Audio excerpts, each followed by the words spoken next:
What is going on YouTube? It's the Greek man bringing you another Rust video. Today I'm going to show you electricity basics. I'll show you how to set up auto turrets and explain the most practical and clean way to use electricity in your base. I'll even show you how to make this automatic door controller circuit to prevent offline raids and make you look like you're a sweat who's online 24/7. If you find the video helpful, please leave a like and subscribe for more. Let's get into it. First, we need to quickly cover some essential electricity basics. To do so, we'll use the helpful website Rustrition. You can use this site to test the things I'm going to show you in this video before applying it in game. To start using electricity in Rust, you will need a power source. There are solar panels which generate a maximum of 20 power when in sunlight. I found they are most effective when you face them north. The more consistent option are wind turbines that generate more power when they are placed higher. There's also a generator that uses low grade to output 40 power. Once you have your power source, you'll need a battery to store the excess power you generate, and it'll also make it if someone destroys your power source, your battery will hold a charge and you keep your devices powered. The large battery is the most efficient option, allowing a max output of 100. This means you'll be able to get the most out of the power you are generating. Remember, you can pick up batteries and move them around and they still keep their charge. To change the color of wires on PC, you hold R. This can help you with keeping circuits clean and organized. Connect the output of the power source to the input of the battery. And just like that, you are now charging the battery. Sometimes with only one power source, you won't be generating enough power for what you want to hook up. For example, solar panels don't produce power at night, and wind turbines need to be placed up high. Let me show you how to hook up multiple power sources to one battery. To do so, we need a root combiner. This electrical component allows multiple power sources to be combined into one output. So for this example, we're going to go from the output of the windmill into one of the two inputs on the root combiner. And then we're going to hook up the output of one of the solar panels into the other input.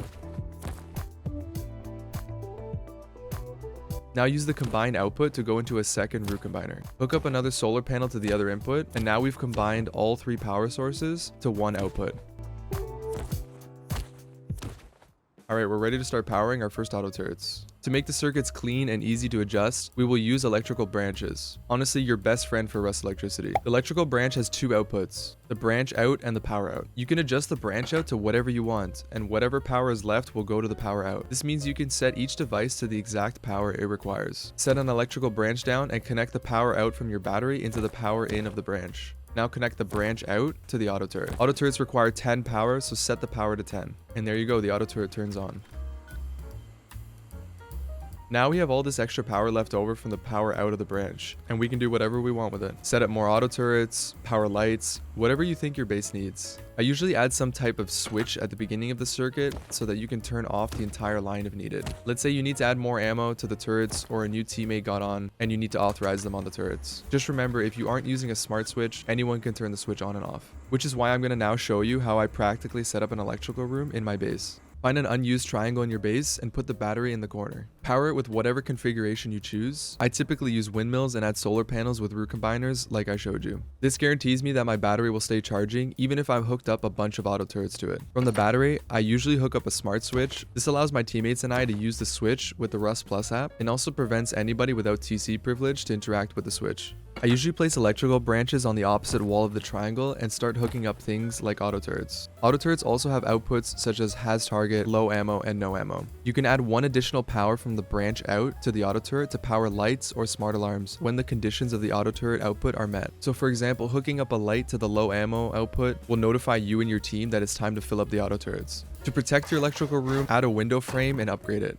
Before logging off for the night, seal it with a window. You want to make sure all of your electrical components are in this sealed room and protected. Raiders can destroy auto turrets and it won't turn off the rest because of the way we set them up using electrical branches. But if they manage to get into your electrical room and destroy your components or your battery, the whole line will fail, so keep it secure. As you add more turrets and other electrical deployables, keep an eye out on how much power you are drawing, and make sure your battery is still charging. I usually leave a bit of breathing room so I don't log into all my turrets turned off. Now let me show you this automatic door circuit that's going to make players think you're online 24/7. You'll need 3 electrical branches, a switch, a XOR switch, a timer, a door controller, and preferably a garage door. Use a garage door that does not lead to anything important. Just like any other circuit we've done, start with an electrical branch. This will allow us to run the door circuit separately so you can still set up other things like auto turrets with the leftover power. Run the branch out into another electrical branch. This will be the beginning of the circuit. Place down a switch and a timer like this. Now connect the branch out into the input of the switch. And the power out goes into the input of the timer. Next, you're going to place the XOR switch. The output from the regular switch will go into one of the inputs of the XOR switch. and the output of the XOR goes into the toggle on connection of the timer. Now place a final branch. Connect the output from the timer into the input of this branch. Now it's time to place and pair the door controller. Place it by the door you wish to hook up, unlock the door, and pair your door controller.